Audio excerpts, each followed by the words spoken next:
Okay, I'm in my BMWi3. I've had it now for several months. I enjoy it. There are a few things about it that I'd like to talk to you about, but I'm going to take a trip over to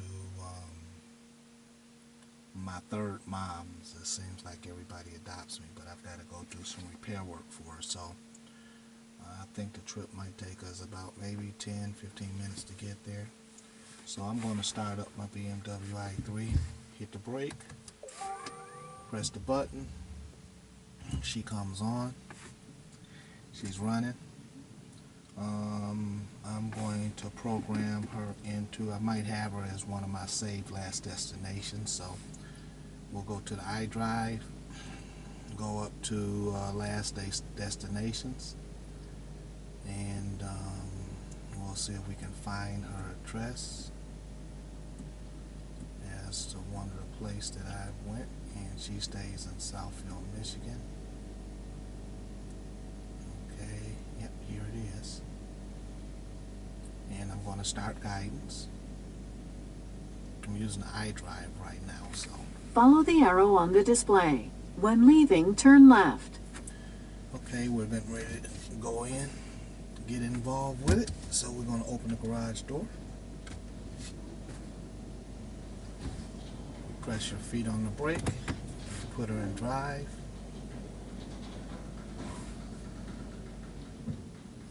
And we're off.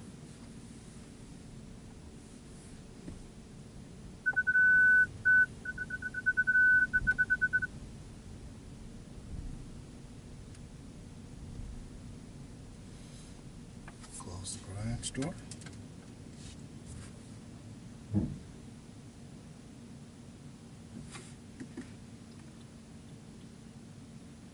And we start heading that way. I think the easiest way would probably be to go this way. Now you don't have to do what the navigation says. In 500 feet, exactly. turn right onto West Outer Drive. If you know a shortcut, you can take the shortcut.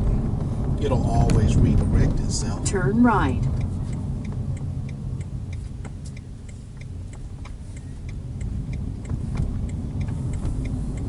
And I like driving her in eco mode because I get better mileage out of it. It shows that I have 56 miles of range on it right now. When I put it in eco mode, it will shed a few things off. And it's increased the range by, it looks like 5 miles. It shows that I have In 1/4 of a mile, turn right onto Wyoming Street. I'm not going to go the way that it instructs me. I could take the scenic route and do a few things. I think Turn I'm going right. to take my own little route. And it'll redirect me. Follow the road for 3/4 of a mile. And since I put it in eco mode, it kills the air conditioning system. It gives you a circulation fan, but I turn that off too because I cracked the window, so you might hear a little bit of road noise. Hopefully you can still hear my voice during the course of this video. Prepare to bear left.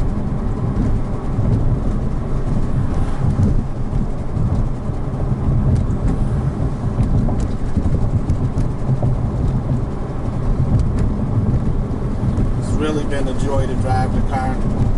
I mean, there is absolutely no question about it being disruptive technology. In 1/4 of a mile, bear left.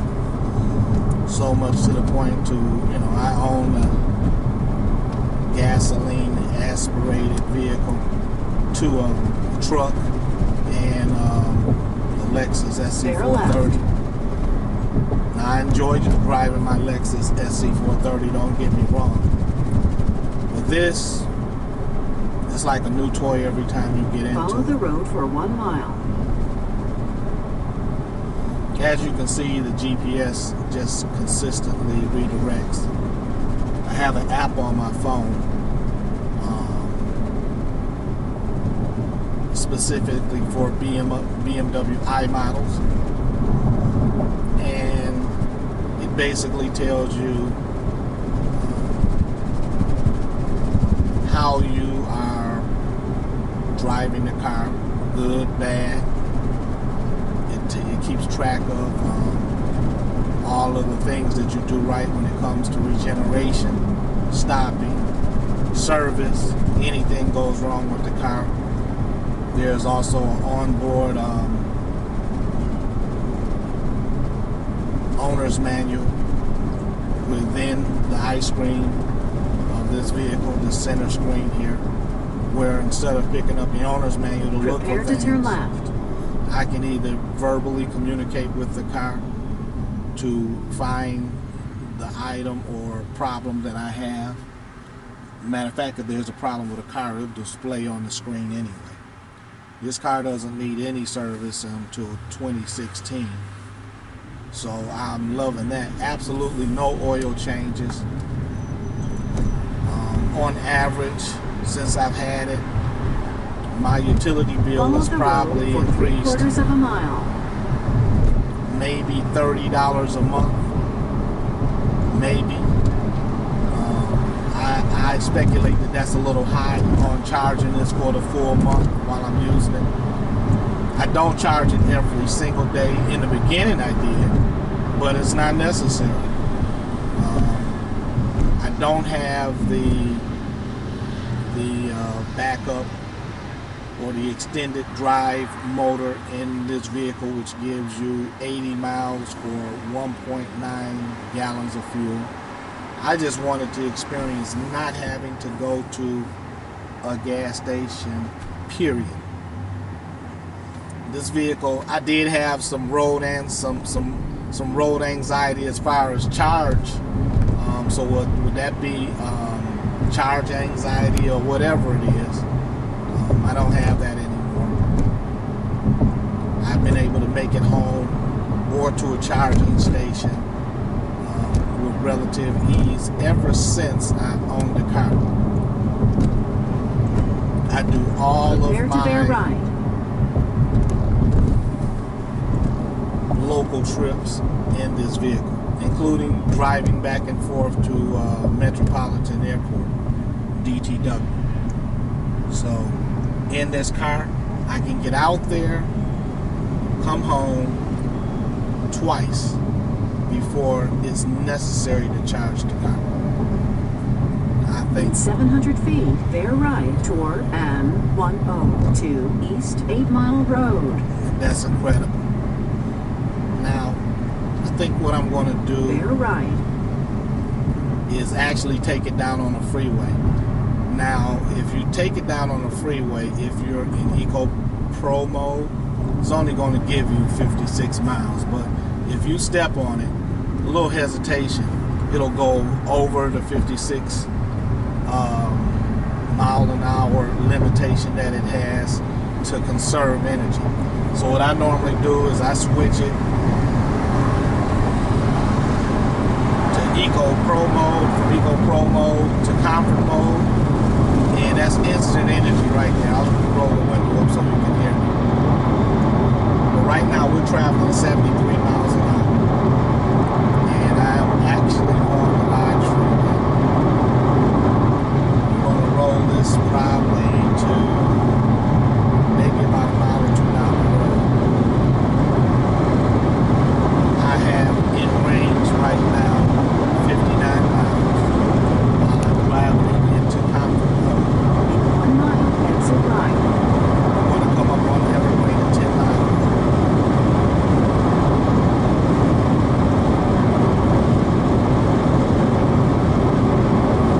This car has some other features in it that I absolutely love. I'm not sure in this short trip that I'll be able to show you what those features are. Matter of fact, I know it's absolutely impossible to do that. There's so much to like and love about this car. It's not funny. Right now, the best thing in the world is never having to go take the next exit to the right toward Evergreen Road into a gasoline station. What I can do is set the cruise control right now.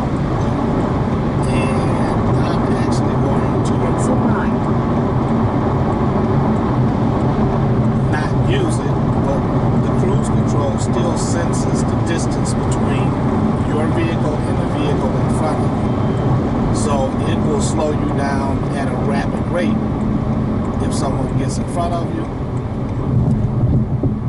And the great thing about that is you don't have to use the brake pedal.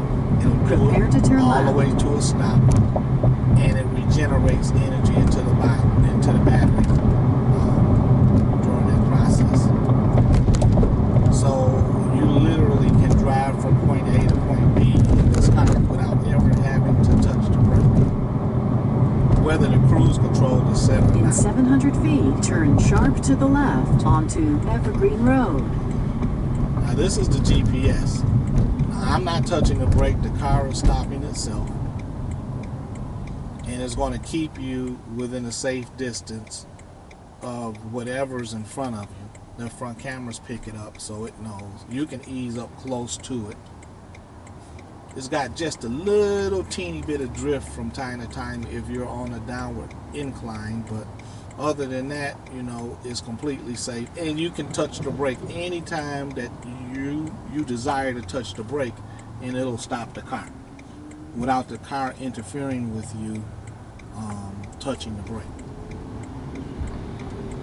Turn sharp to the left. Another thing that this car has built into it is it knows the speed on, I would say, 98% of the roads I've traveled on. It automatically posts the speed limit right onto the dashboard. It does that. This road's 40 mile an hour speed limit, and it posts it right onto the dashboard next to the odometer.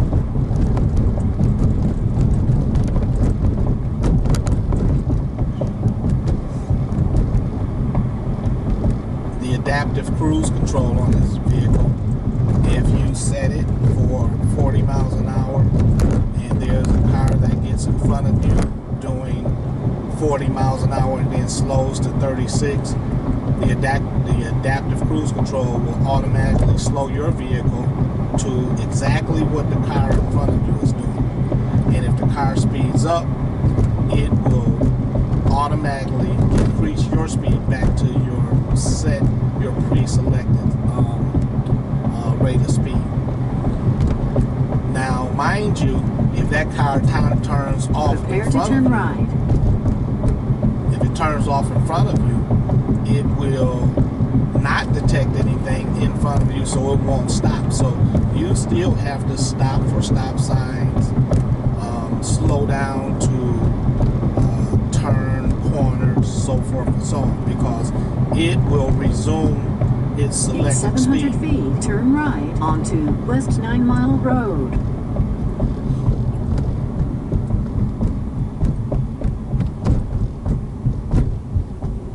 Now this is an area where, turn right, depending on what country your car is and how your car is set up, your cruise control can't take you all over the doggone place. It's best to know, you know, where you're going.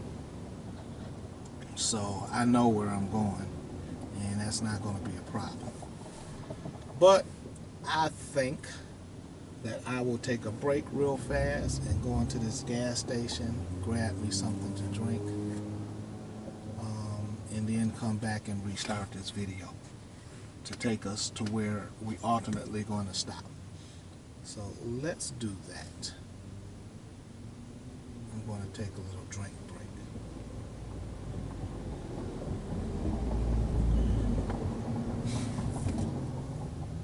As soon as the light turns green.